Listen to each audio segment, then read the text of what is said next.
Hello, welcome to the Drawing Room Experts. This is Zaib. With me, I have, I think I can safely say, the most ruffler, the biggest ruffler of feathers as far as my podcast guests are concerned in Sarosh, because every time he's here, um, someone is pissed.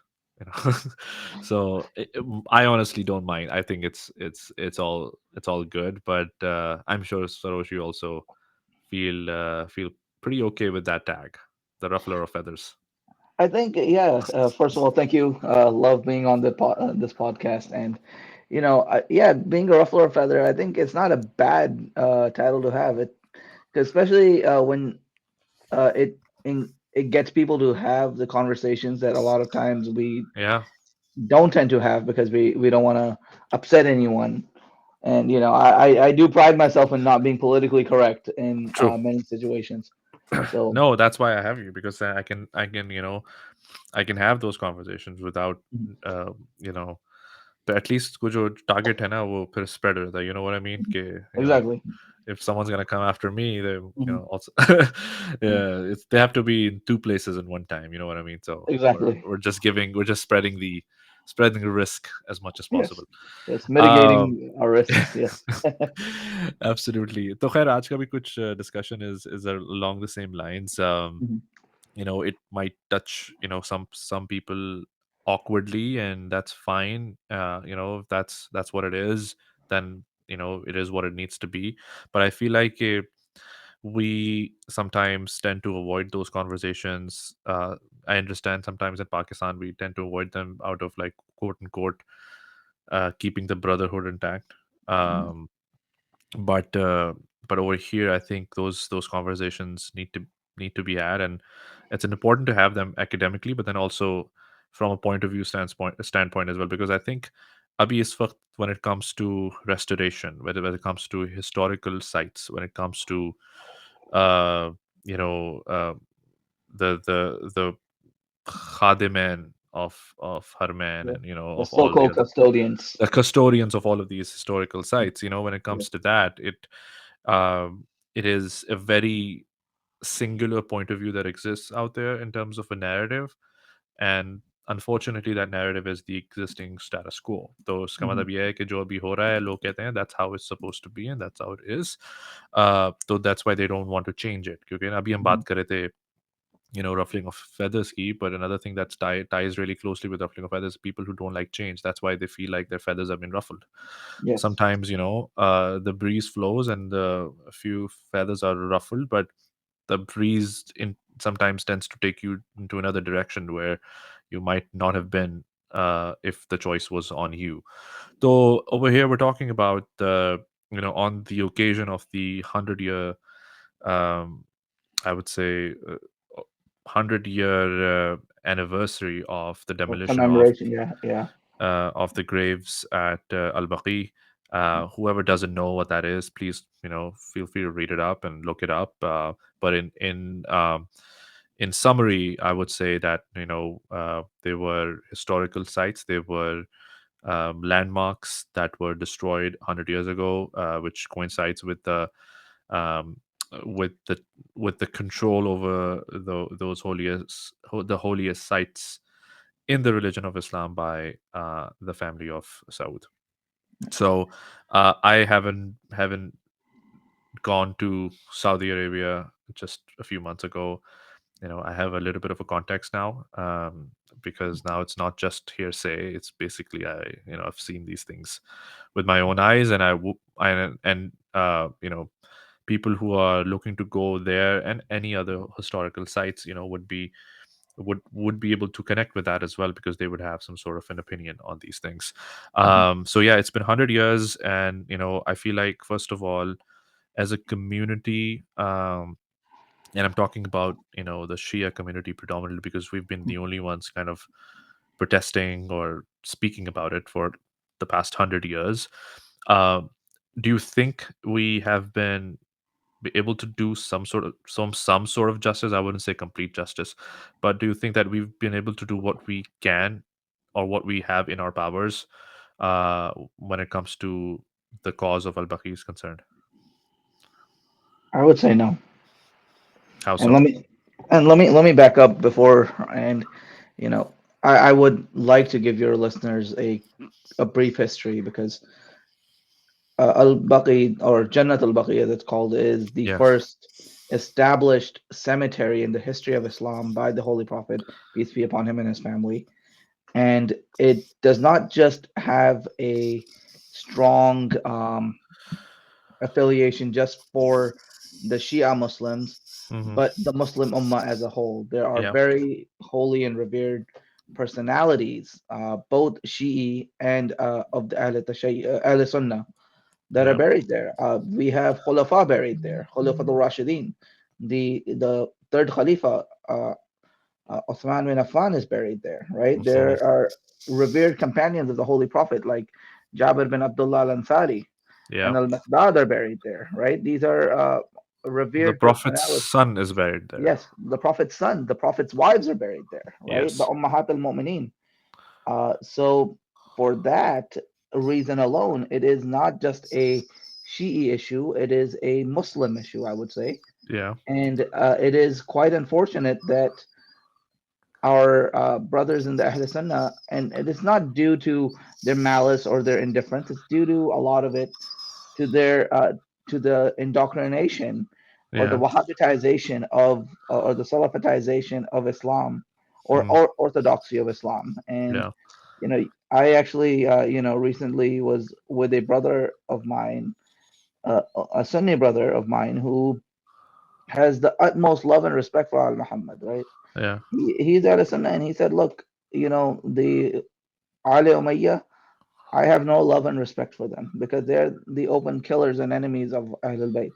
And Right. this guy's Sunni. And he's Yeah. like, I'm willing to lose friends over that. So Yeah. to me, I see that and it gives me hope to understand that, look, there is that love, right, within our Sunni brothers.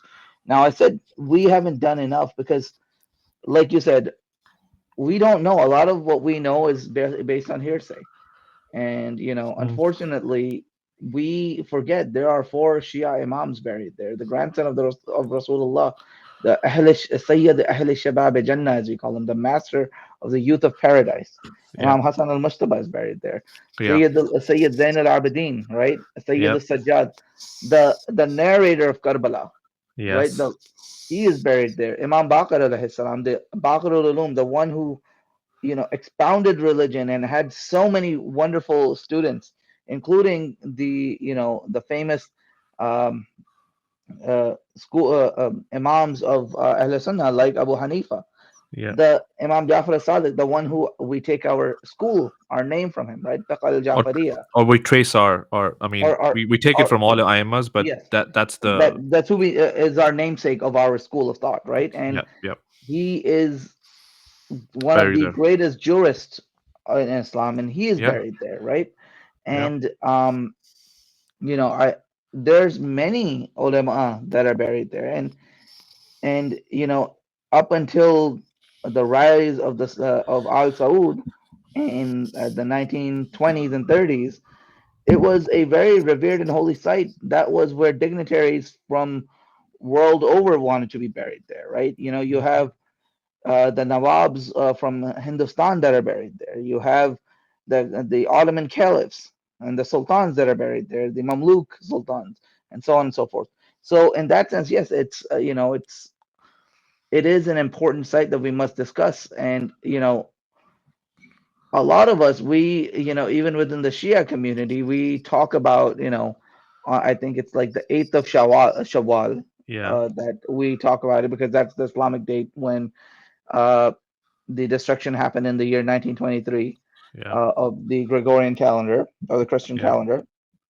And the thing that, even though we talk about it, it's not given the same importance that other events are given, right?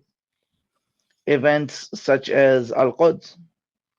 or which is again a paramount importance, but it is talking about Al-Quds isn't very important, but talking about the destruction of Al-Baqi, and it's not just Al-Baqi. Al-Baqi is a symbol for the Wahhabitization of Islam, right? And of the Salafization of Islam, where other cultures, other societies. You go look at the Greeks, right? You go look at even India today, right? Even under the Hindutva government of Narendra Modi, Right. right? You go look at China. You look at the United States or Europe.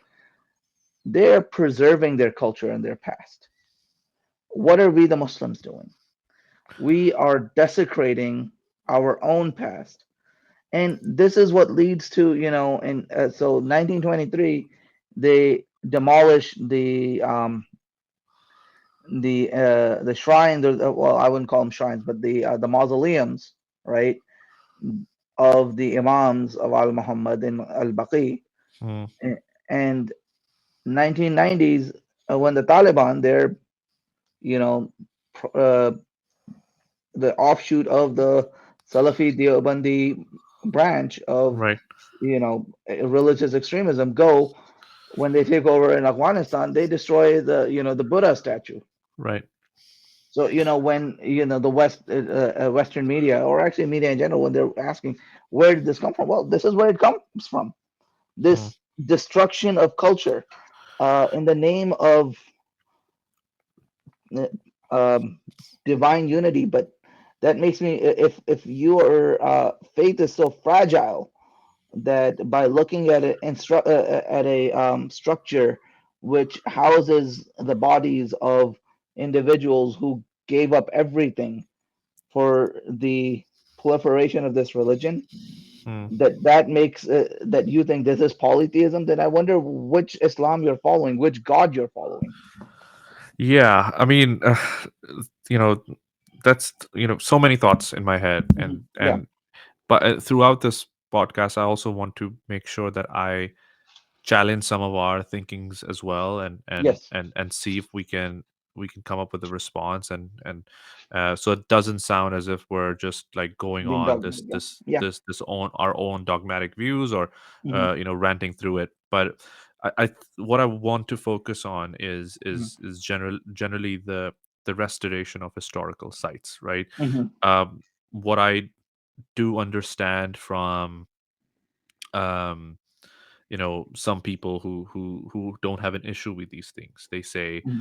that if a government, if a set of people, if a Hmm. majority of people, if a state chooses in its own sovereign right, as its own sovereign right, to do certain things, like you know removing the Buddha statue, Hmm. or removing the signs of the graves of the Ahlul Bayt, or more people that were actually buried. So, by the way, not just the mausoleums or the shrines, or the buildings that were built over the graves of the Ahlul Bayt were destroyed, but there were others, non Ahlul Bayt folks, that are buried The there. Sahaba, there are numerous Sahaba that are buried there. Numerous Sahabas' graves were destroyed, or like those buildings were destroyed over their graves. so Hmm. so they say that we're like very just in this, if it's, even if it's folks that you consider us to love more than the Ahlul Bayt, we're doing that the same thing with them. And then also, if it's my government and it's the majority of my people have no issues with that, then basically, how dare you, right? Like, so what's your Oh, problem?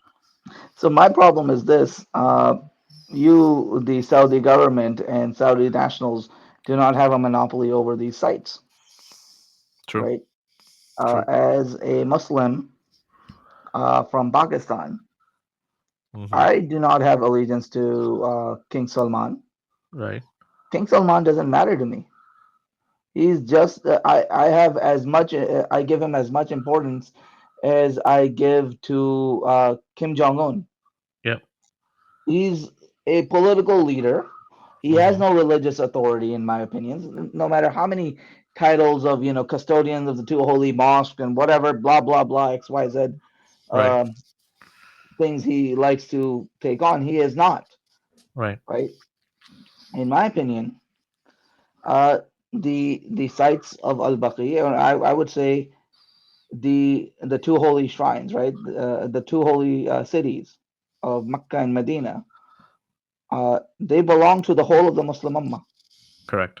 And if we look, majority of the Muslims around the world Mm. have no qualm with having shrines and Yeah. visiting shrines. Mm-hmm. You go to the Sufis, right? You go in Egypt, you have the Shadali order. You go in Mm. India, you have the Naqshbandi and the Chistiya order and the Right. Qadiriya order, right? You go like Abdul Qadir Jilani, he's buried right Yep. next to in Baghdad. Right. There's millions that visit him. Yep. We are from Pakistan, right? From Karachi. There's a huge mausoleum in Clifton, in Yeah. Karachi, of Abdullah Shah Ghazi. And majority of the people visiting Abdullah Shah Ghazi are not Shia. Yeah. Same thing, you go into interior Sindh in Savan Sharif, in Yeah. Savan, you have Lal Shahbaz Qalandar. Yep. You go up further north to Multan, you have Bahauddin Zakaria. Yeah. You have Data Ganj Shakar. You Yeah. know, then these are just the names I'm naming of people from Pakistan, right? Or like if you Mm-hmm. go to India, you have in Delhi, you have Khwaja Khwaja Naseemuddin, Nazim, Nizamuddin. Yeah. Nizamuddin Aulia, Yeah. or Khwaja Ajmer. Gharib Nawaz in Ajmer, right? So on Yep. and so forth. So many of these people, right? So if Muslims in general had such a problem with it, shouldn't these shrines be also torn down? Right. And then But also since the biggest one yeah, of all is the Prophet of Islam. I mean, and that's the thing that most people don't forget.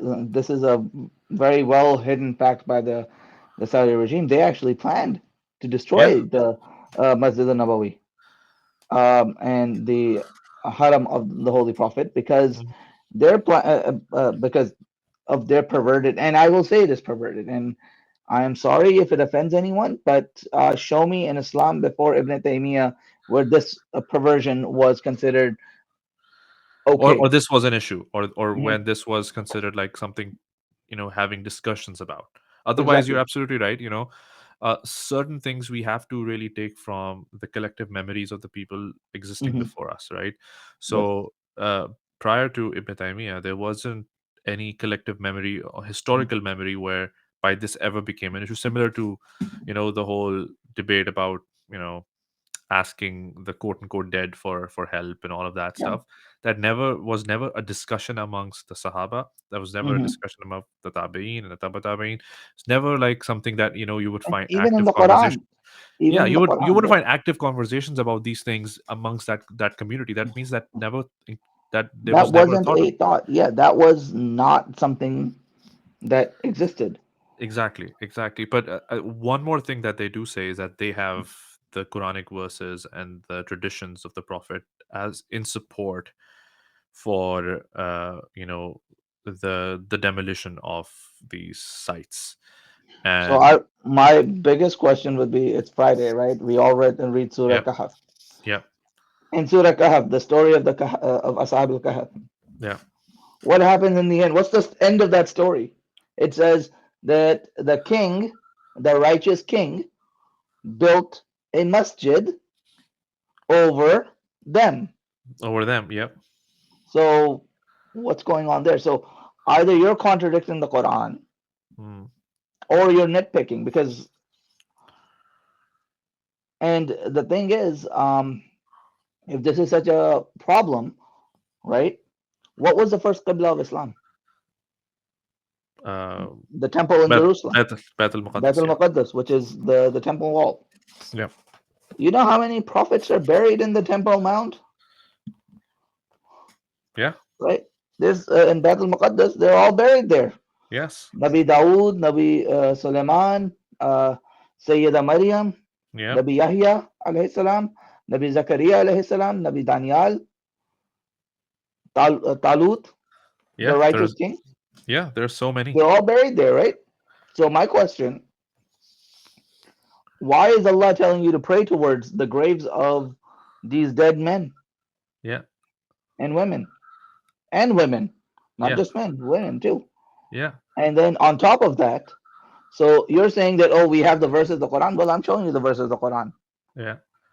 And it's not just Quran, there's logic, right? And then And there's an also basic basic argument and a stupid argument in my opinion, but I'm still gonna put it because it's Mhm. they Yeah. use this actively. They Mhm. say Mhm. if you go to these sites that you just mentioned, like Mhm. in Ajmer and in Multan and Yeah. in Lal Shabas Kalandar, Sevan Mhm. Sharif, all of these sites you go, Mhm. you see that the practices over there are so vile. There's like drug addiction happening. There's there's nothing that you would consider quote unquote Islamic happening in those sites. Therefore, those sites have become centers of perversion themselves. Therefore, in order to remove the perversion, you have to make sure that the center of those perversion is also destroyed. Therefore, going back to their point, they say that this thus proving that having these things in place and constructed in the first place is a huge issue. What do you say to Then that? to that I say, then you are misdiagnosing the problem. Correct. Because Yep. here's the thing: if I want to do drugs, right, be it in Pakistan or be in the U.S., I mean, over here, according to that logic, we should shut down every masjid in the United States because there's a rampant drug problem within the youth of the United States. Yeah. And guess where they're getting their drugs? So let's shut down all masjids, starting with these Wahhabi masjids. Right. Right.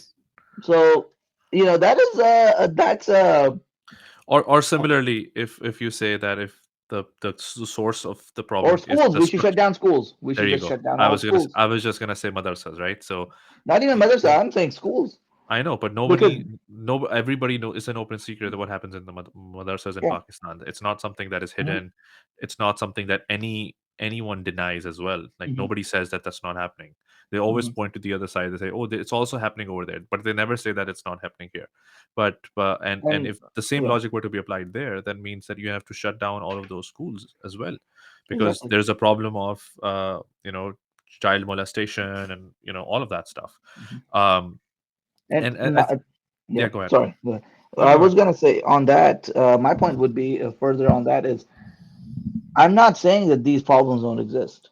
Correct. I'm saying Same. the solution isn't shutting down buildings or whatever. Because, by the way, drug problem started today, right? In the Mm. 21st century, 20th century, right? Let's say I'll give you till the 19th century with the proliferation of the British opium trade. Okay. Yeah, yeah. Before that, so there, the drug problem, if you want to address the drug problem, why are people doing drugs? And this is a totally separate podcast on its Yeah. own, but Lack of in, spirituality and all that. yeah, That's a different discussion in itself. Yeah. yeah, and it's because you have created an environment that's such a rat race that people are going to drugs. So don't give me this argument, and not you, but like when I hear these Uh-huh. arguments, I'm like, Uh-huh. okay, that's just a straw man argument. Why Yeah. don't you come up with a real reason when you're doing this? And here's the thing: if you feel that there are cultural perversions happening, right? Mm-hmm. You feel that there's perversion. There's ihtaram masjid, right? There's ihtaram. I mean, we go to like to Imam Bargas, right? Right. We don't do this stuff there. Right. And when we see something that is wrong, it is, I would say, the job of the ulama to openly go and say, hey, this practice you're doing, we should reconsider this. And again, at the end of the day, everything is about niyyah, And all of about those intention. practices are like very apparent, but there are other Yes, practices like doing riba, mhm, accusing someone, exactly. bad mouthing people. That happens a lot in our In mosques, fact, right? I was going to give you an example. We know someone very near and dear to us in our community who's just recently moved back to Pakistan. I'm not going to say their name because their life could be in danger because of this. We Yeah. know a brother who used to go to our to one of the Imam Bargas that we used to that we frequent in the Bay Area, Yeah. who was told of not, God forbid, nonsense and Mm-hmm. filth that was being associated with ninth of Muharram and with Yeah. Shami Ghariba and with Yeah. um, Ashura. And then Yeah. this guy, I would say to my Ahl Sunnah brothers, especially Mm-hmm. the ones who feel that, oh, this is what's happening, I would say, instead of taking it on blind faith, why don't you do what this brother did? He went and he learned about it. He's like, no, I want to go see it for myself. Is this Yeah. really happening?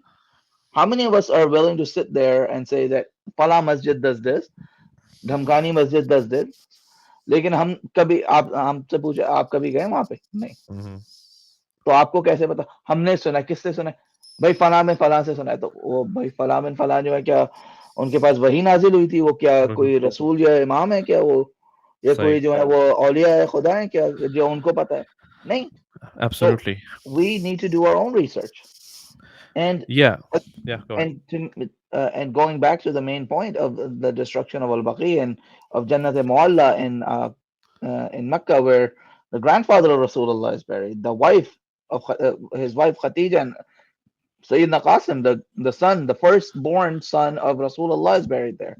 Yeah. The the uncle of Rasulullah, Abu Talib alayhi salam, Hmm. who raised Rasulullah from a child and was the backbone of Islam till his death, Is he buried there.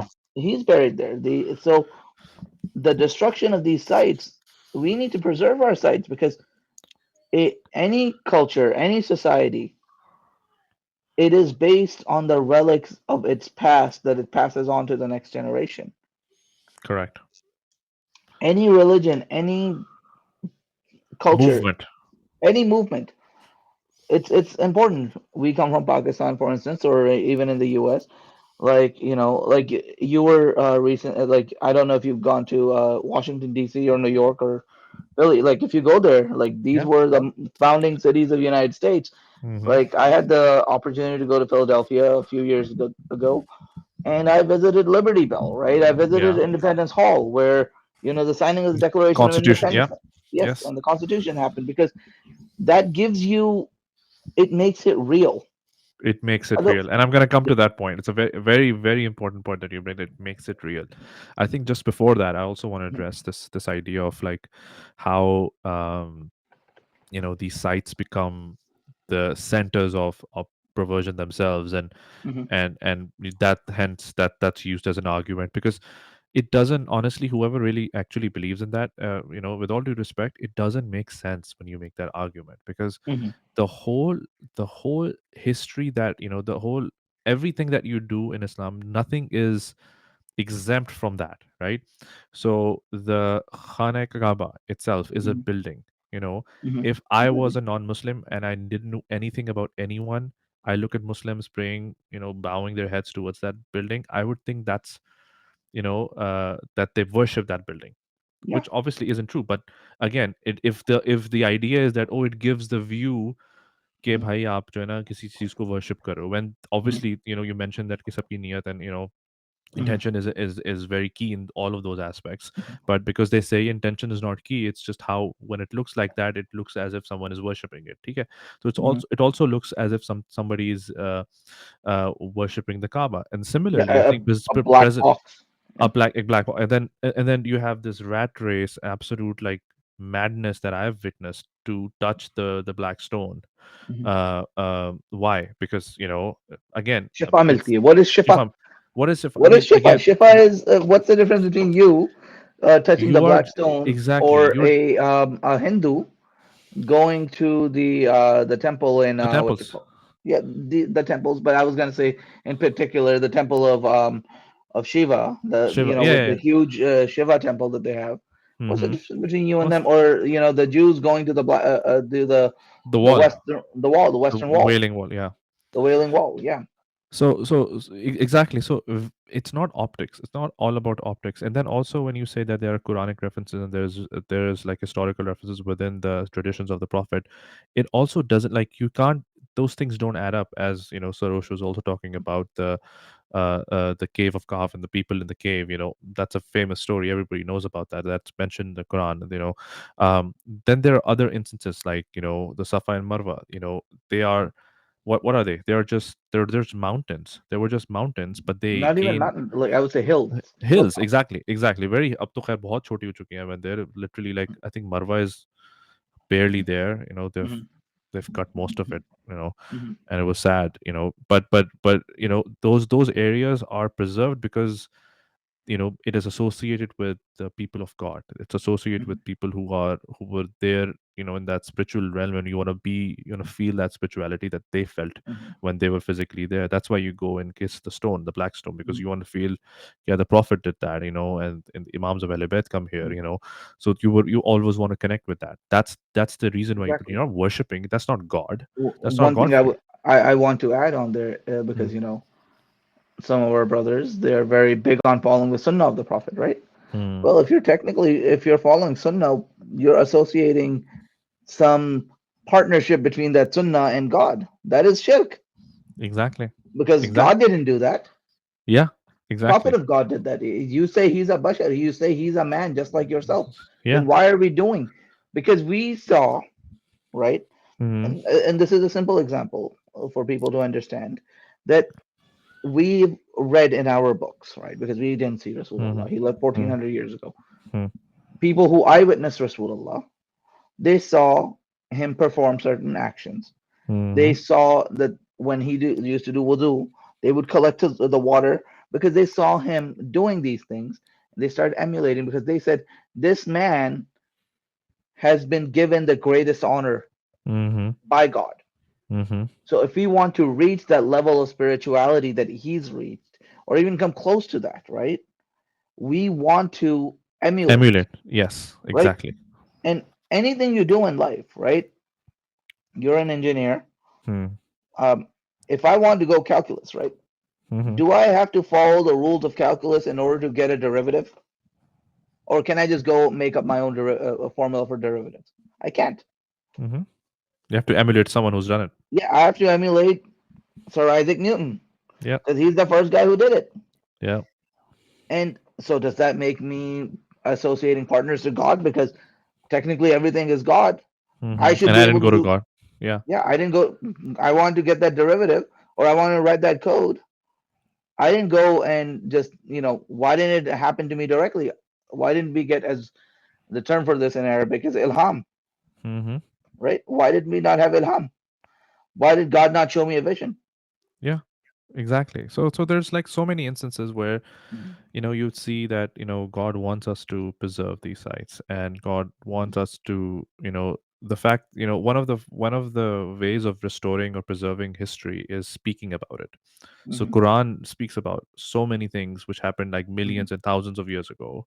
Mhm. Why? Because are they not irrelevant? If you want to say that every historical thing is irrelevant, therefore Mhm. we should like destroy it or move on from it? In No. fact, I want to point out another factor here. Hmm. Um, between Maqam Ibrahim and I think, I forgot exactly where, but within the vicinity of the Kaaba, there are about 100 prophets or something like, or 70 Yes. prophets buried, Yes, right? that's within the Hijr Ismail. Hajr Uh, Ismail and Maqam yeah. Ibrahim, I think, yeah. Yes. So Yes. here's the thing. Since we're talking about, if we're using Quran as our source material, Ahl al-Fil, Surah al-Fil. Hmm. So if that story tells you God is about preserving relics because this is an ancient house, Yes. right? This is Yes. an ancient relic, a mutabarrik relic, a blessed relic Mm-hmm. from the time of Adam alayhi salam, Yes. right? So if God had the perfect opportunity, Abraha was coming. Was he not like these Al Saud? Like Abraha, if you look, what is the story of Abraha? Yeah. Abraha wasn't a polytheist. He was a Christian king Yes. who was a devout Christian From who Yemen. from Yemen before Islam. So remember, so if we as Muslims, what is our belief? That between the rise of Rasulullah and Hmm. the death and the message of Nabi Isa alayhi salam, the righteous religion was Christianity.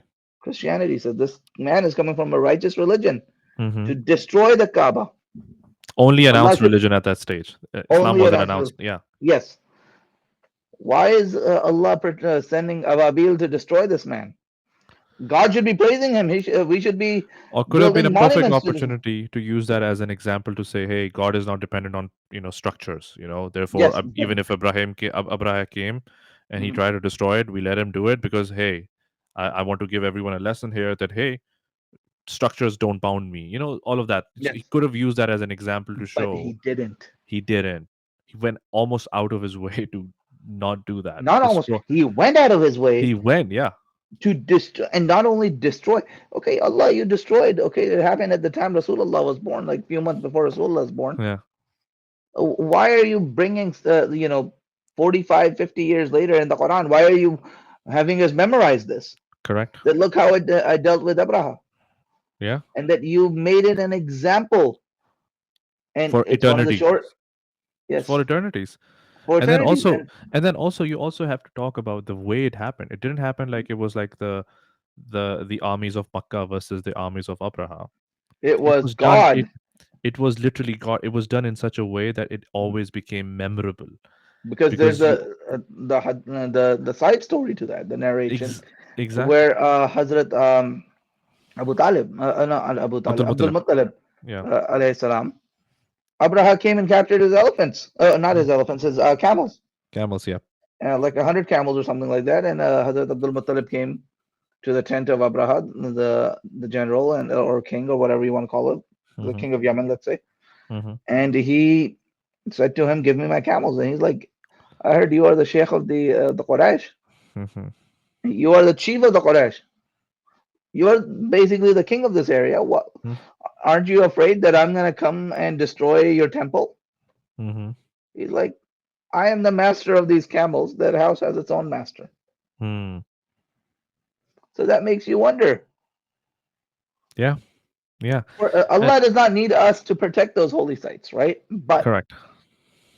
at the same time, Allah says, I'm It protecting those holy sites. it is basically yeah, exactly. And then also it's Allah sets precedents, right? Mhm, It's not like they're not going to be Ababils ever coming again mhm, to do that. Who knows? mhm. Allah alam. But And it, again, we know that that was just a once in a almost lifetime thing to show exactly. the importance of preservation of history, It's preservation not of about, sites. yeah, God is not there to, And it was also not the, by the way, it was also not the qibla at the time. So it even that wasn't. debate is, even that debate, kya wo qibla tha to usko, qibla, that was not the qibla. So it, Yeah, it was, again, and in fact, the Qibla, if for you're all talking about the practical Qibla, matters, it was just a building. For all yes, practical matters at that point, it was just a building. it was a building, and it was actually, अभी जो It was just a हमारे historical site. Yeah. actually, no, no, no, this is great. This is a great point going back to our Mm, earlier point. mm. Okay, oh, we should tear down these dargahs because Uh-huh. they're the source of all this perversion, Oh, right? good one, good one, What were good the one. Quraysh doing in Kaaba? They were doing tawaf naked. This was the source of shirk, shirk ala shirk. And biggest source of like fahashi. Yes, That this that's was those even level the of fahashi Quran that you says. don't even see in Yes, these so-called yes, places. these were the most wretched people Mm. doing the most wretched and uh, ungodly Unspeakable. acts. Yeah. Yeah. Their acts were so satanic that even Iblis himself sought refuge from them. I'm sure. Yeah. I don't know That's a for very sure, good but point. I'm pretty sure he was I'm like, sure. I he's like, mean, this is not my best work. This is not even my work. These guys are a work of art, yeah, yeah. Oh, right? exactly. Exactly. So I mean, that also gives you a lot of perspective that if So destroying sites if because they are source of evil is the standard, then then why is Allah not destroying the Kaaba? Like, let's start with the Kaaba. That was the source of all. And you can't come and say, oh, because, like you said, the Qibla, well, the Qibla was Baitul Maqaddas, which yep. Allah destroyed. Allah let Yeah. the Romans and the Persians destroy it. Mm-hmm. Mm-hmm. The second And temple was destroyed by the Romans yep. in the year 70 AD, which Mm-hmm. was about what, 150, no, about 600 years before Rasulullah, Correct. at least 500 years before the birth of the Prophet.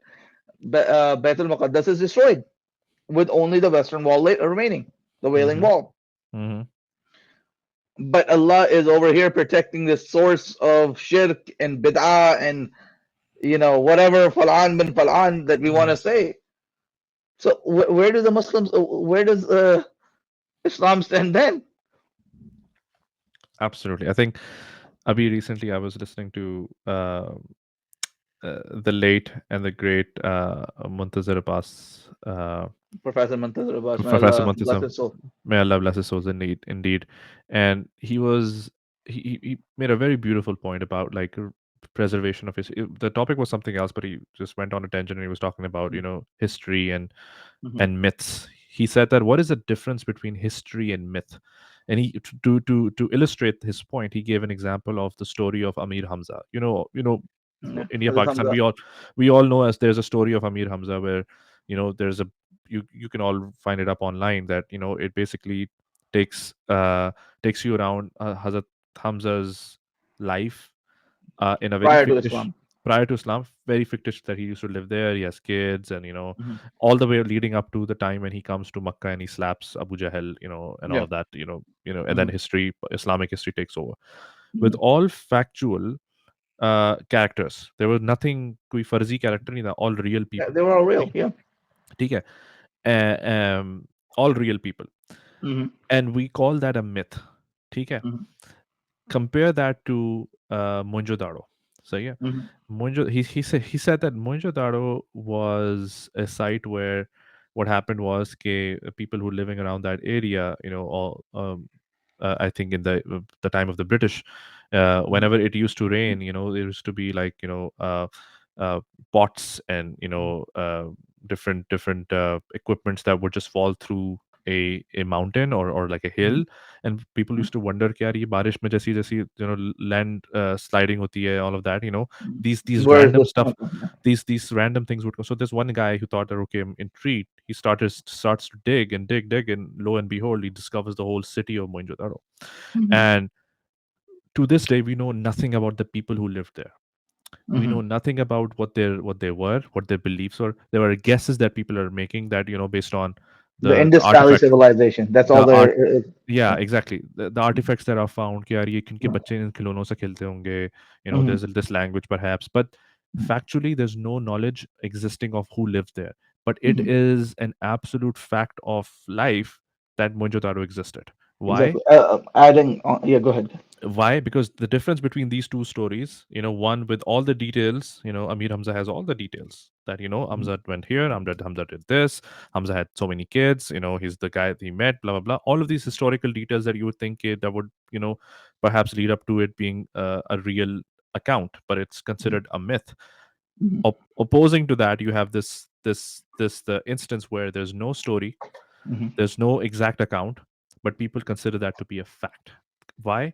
The Exactly. difference is that one was preserved, one was physically observable, and the other had no physical remnants. There's no way for you to see if this happened or didn't happen. Therefore, when you see historical sites being demolished, you Hmm. might not feel the impact of it because you know these stories. But 100 years, 200 years, 500 years from now, It shows to me. It shows you how short-sighted these people are.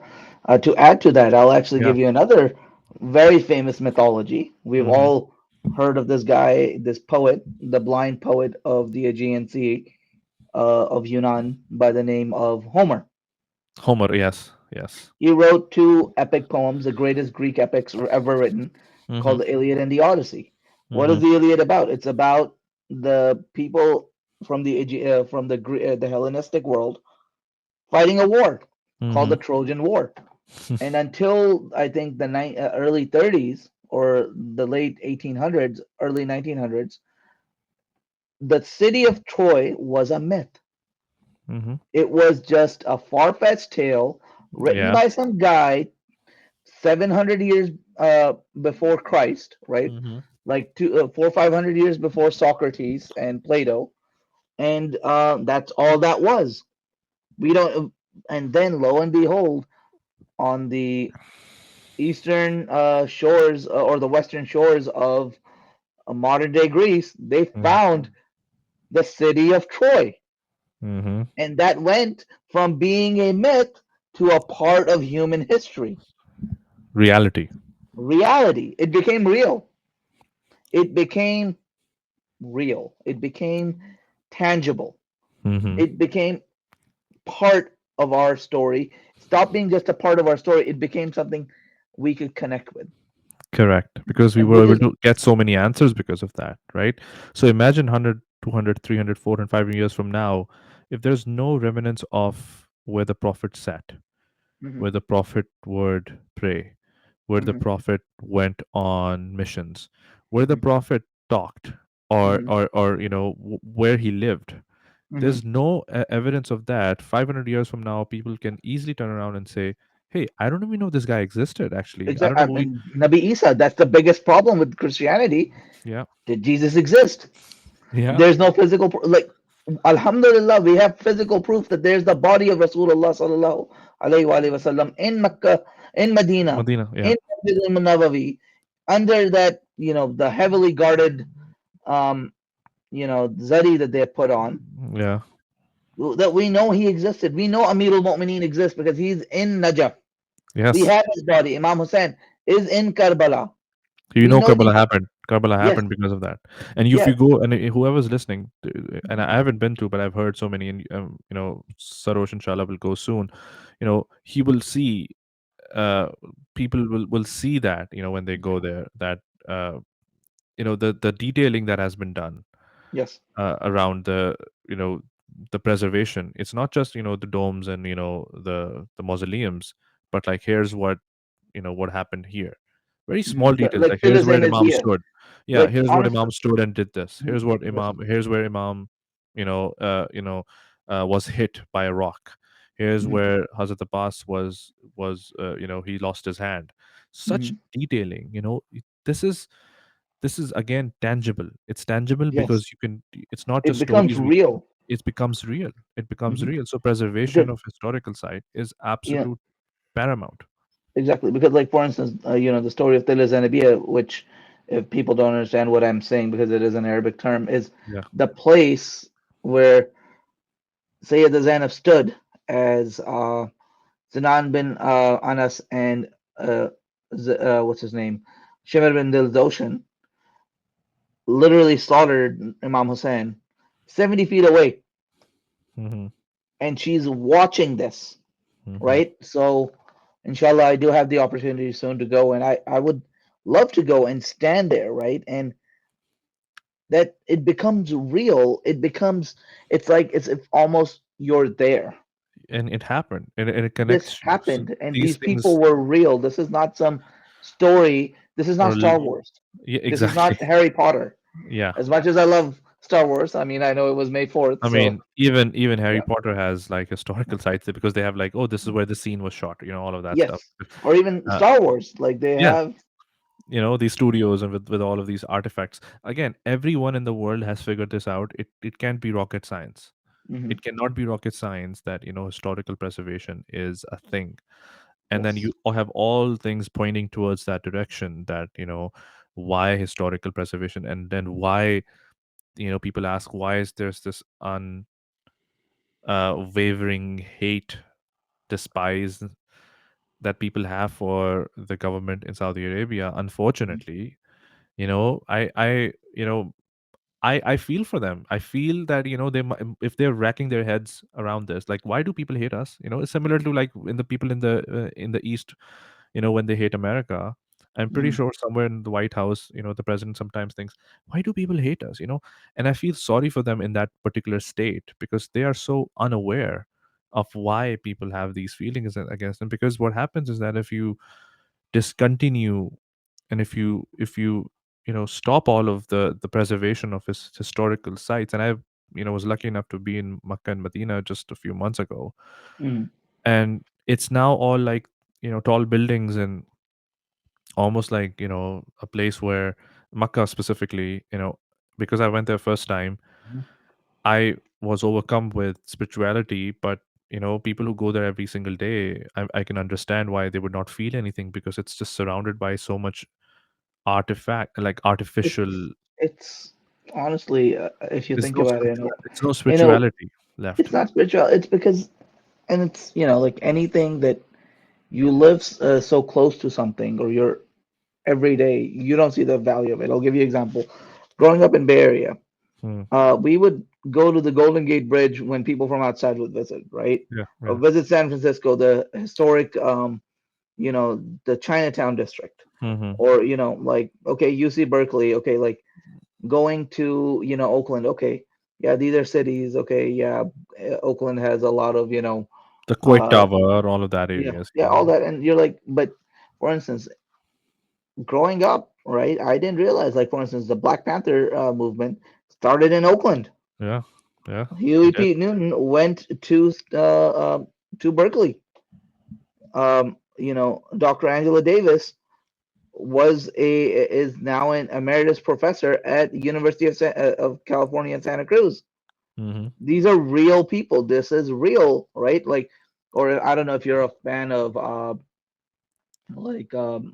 Steinbeck at all, the one who wrote Of Mice and Men and Grapes of Wrath. Hmm. I'm not sure. So he lived in Salinas, California, which Oh, he is, did. yeah, and there is the John Steinbeck house, or Jack London, right? The famous photographer, Hmm.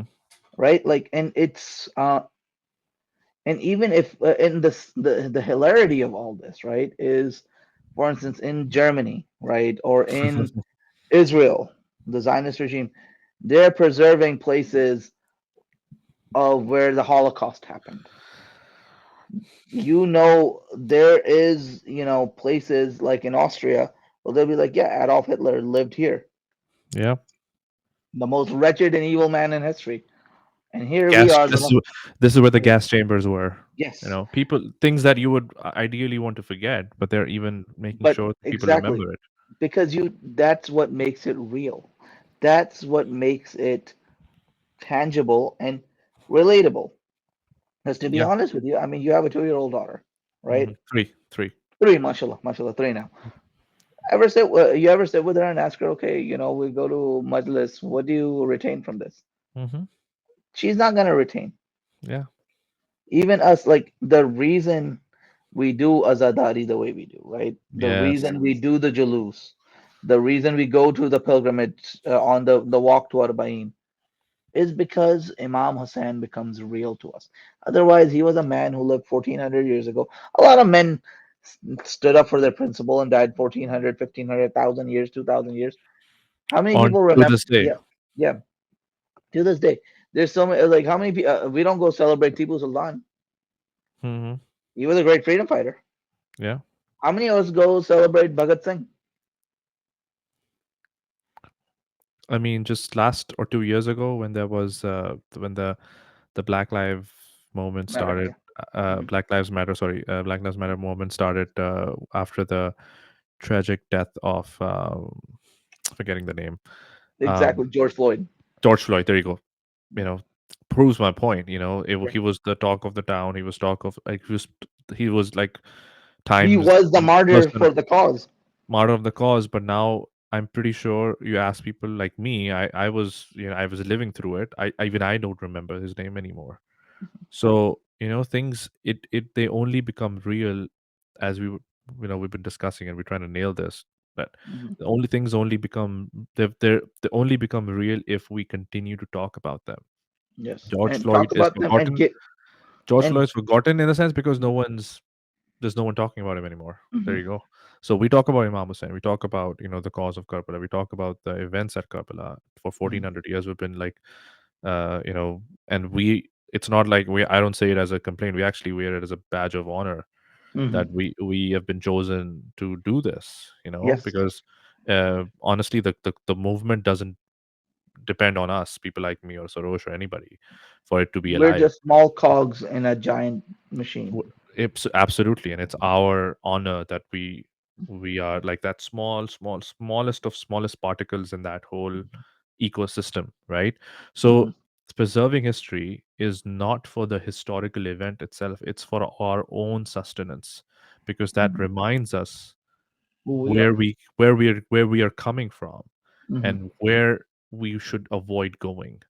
Otherwise it's just storytelling. It's just nothing. We forget George Floyd, 2 years Yeah. ago that happened. We Mhm. forgot him. Yeah. So Literally 2 years ago. literally 2 years ago, exactly. The midst of a pandemic that happened, Mhm. and Yeah. I thought that's gonna be the game changer of in politics, but that's another discussion in Yeah. itself. That what happened after that and how the Black Lives Movement or where I the have backlash. I have my thoughts on that, but we'll Yeah, I talk know. about Me it too. another Me time. too. Me too. Yeah. I know. Sadly, where it has gone, unfortunately, and but here we are, right? So movements and so that also goes to show that people standing up for a cause, they're not standing up. The moment they forgot that the center piece of the cause was Mm-hmm. the George Floyd and the rights of the black Mm-hmm. African American. The moment they forgot that, the Mm-hmm. whole purpose, the whole thing is done. Nobody Indeed. gives a shit about them anymore. So Exactly. it means our sustenance and our uh, survival. We're not like the cause isn't surviving because of us. We're surviving because of the Because of the cause. cost. Yes. So that's what it proves, that the moment they put that aside, they put the cause aside and start focusing on something else. Mm-hmm. You know, corruption, one of those things. Mm-hmm. It they're irrelevant. Everything is done, right? Same thing would happen to us if we put the cause aside, for Imam Hussein and start focusing Mm-hmm. on other things. We will be done. The cause will stay there, in its Mm-hmm. in its all its glitz and glamour, but we will perish. Exactly. And to add to that, I would say, and talking about the Greeks, right? The moment you get rid of these things, right? These real, tangible things, these things become myth, right? Hello? Oh, yeah. Yeah, So, everything, everything. yeah. So these things become myth. Like we've read the story, we've all read the Iliad and the Odyssey. We know about King Odysseus and Achilles and Ajax and Agamemnon and Menelaus and all so on and so forth. But do they matter anything to us beyond being characters in an epic poem? Mm, They're not very real to us no. because there's nothing connecting us to that. However, you go, several hundred miles or several thousand, like a few thousand miles to the east in India, where the epics of Mahabharata and Ramayana are still alive, Yeah, right? Rama, there is a place, the Rama Bridge, which we the Muslims call the Adam Bridge. There is the land of Lanka where Ravan took Sita, yeah, right? And you have the Iron Pillars. You have places where Lord Krishna lived, or King Rama lived, or mhm, even the Buddha lived, right? They still have the Bodhi tree under which the Buddha had his enlightenment. yeah. So So these things are like, again, they certain ground things you. you to yourself. Yeah, absolutely, absolutely. And I mean, it is very rare that like 5% there are, right, of the Muslim population, Mhm, the ideology that we're talking about here. Very mhm, small percentage of the Muslim mhm, population. It's very mhm, rare that very small percentage has got it right, and mhm. literally everybody in the world is stupid, Yeah, and they're and and they're even if literally you spending money. They're spending exactly, they're spending their time, effort. There's like doctors and historians. I mean, there is a reason why historians existed. There's a reason why PhDs are being done. They're wasting their time. Are they all like stupid? That mhm. they're going reading up things and digging things up, and archaeologists and all of that. I mean, how Pompeii was discovered, right? There's a famous Yeah, story around yeah, that. yeah. It was, first of all, it was buried under the volcanic ash, Yeah, and and this then they guy who was dug it. not even like an archaeologist discovered it. Hmm. So they're not stupid. Not everyone cannot be stupid. Hmm. It's a very arrogant way of looking at things. So I guess to whoever's listening who has these views, I think it's very important Hmm. to start at least listening and try and consider, like, what are these guys banging on about, Exactly. Baqi and all of that. Why do they Yeah. need these constructions built over some graves? Why? Mhm. Well, think about it. We're not stupid. We're not stupid And as. my and To add to that, I would also Mhm. say, also ask the people who are trying to keep it from you and trying to Hmm. destroy these monuments. Why are they so adamant on destroying it?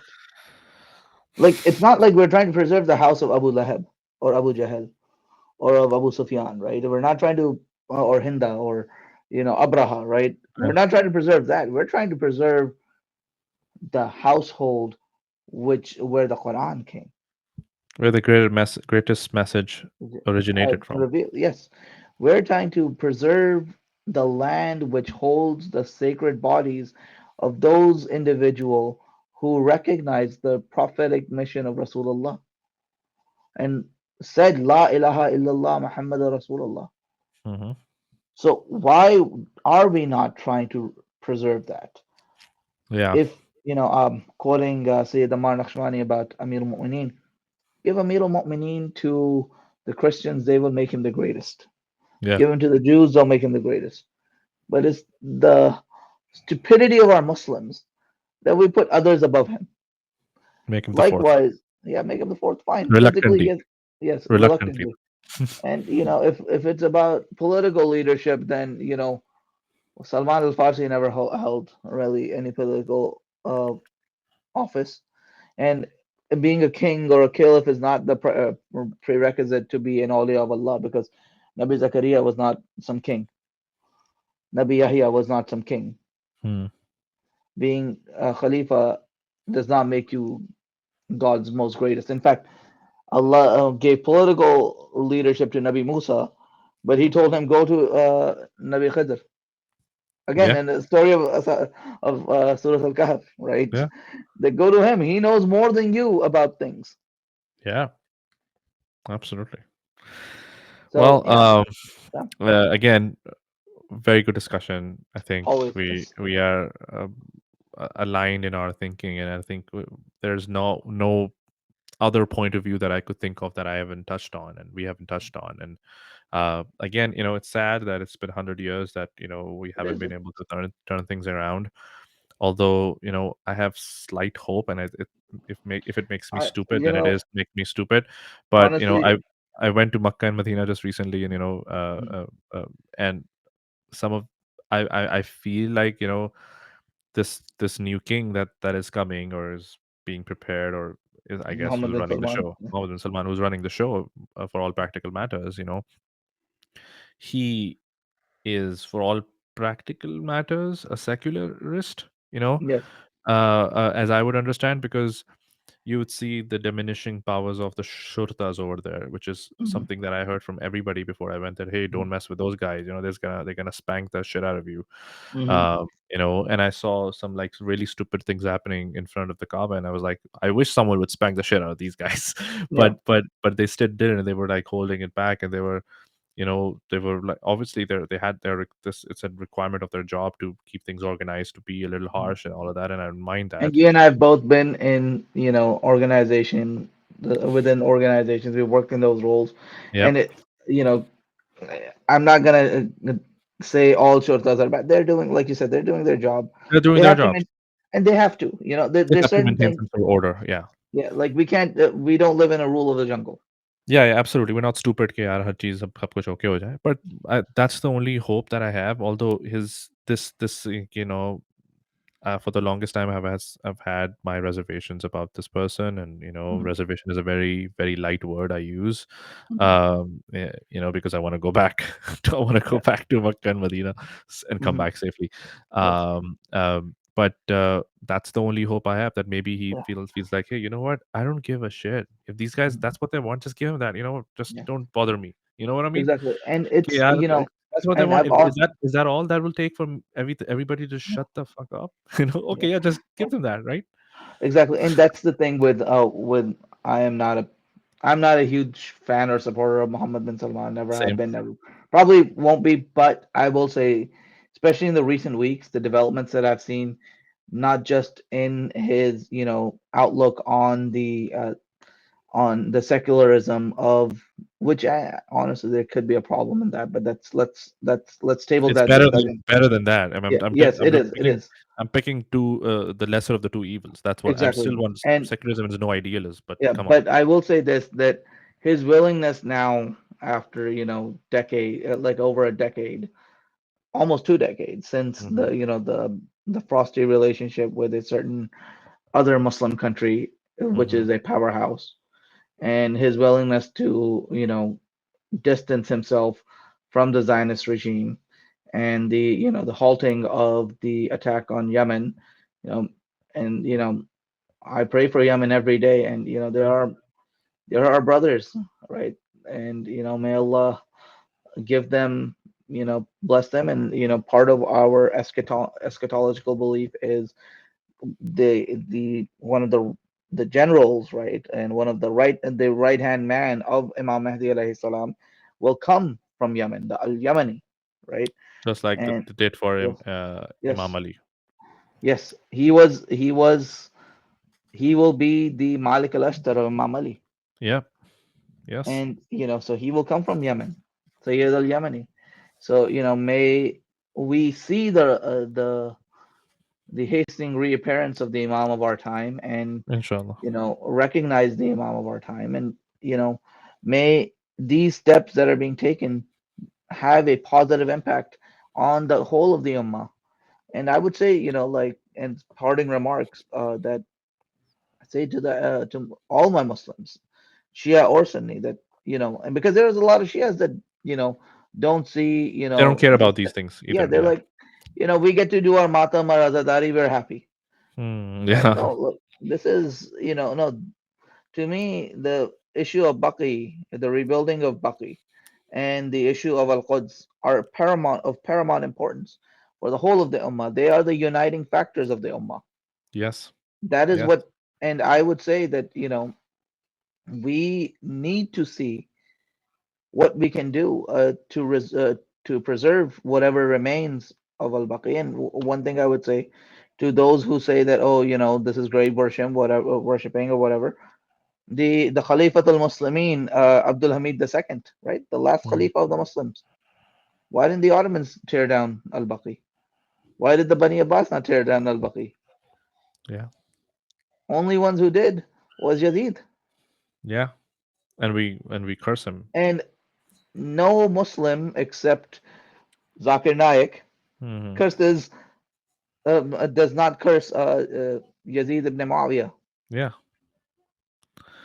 So yeah, that's So what it tells you what it needs to tell you about that. I mean, I can't believe we have to spend spend an hour talking about preservation of history as if this was some rocket science. Honestly, when I was thinking about this episode, I was like, it's like trying to prove someone that the sun exists. Like yes, what do I do other than just pointing towards the sky that hey, and it's right there. exactly, it's not just that you're trying to convince people that it exists. And these are people who are blind, willfully blind. They have put blindfolds on themselves, and Yeah, they're looking at the sun and saying, "Nope, the sun doesn't exist. We the don't sun, see it." exactly, The flat exactly. earthers. It's like arguing with flat earthers. Exactly. Where does one start, right? Yeah, uh Anyway, I mean, as always, a pleasure having you on, Sarosh. it's always a pleasure to be Um, on. hopefully, lesser feathers were ruffled. Yes, and if Although, and I do want to apologize to any of your listeners who who were offended. And I would say, I would love to have a discussion. Let's talk about this. And look, I am not as well versed in the books of Hadith and of the Quranic verses, but we can still sit and enlighten talk, us, enlighten enlighten us. us, Yeah, and enlighten us. show us, and not just and let's not just blindly follow what's written in the book. Allah has given us mantak. He's given us logic. He's Hmm. given us a brain, right? W- uh, and Shia Islam, by the way, is the one place we are not allowed to do qiyas, right? Yeah. So, but you in your other school, in other schools, we do have that. So let's do qiyas. Let's look at analogy and show me analogically. Show me where this is right. Yeah, The destruction of sacred monuments and sites. absolutely. Well, appreciate it as always. Yes. We will reconvene again with. I guess there are a few things that came out of this I want to do a separate discussion on. Yeah. Uh, Would love to but be back. yeah, absolutely. Well, you take care, Sarosh, and we'll definitely love having you back again. Awesome. Thank you again.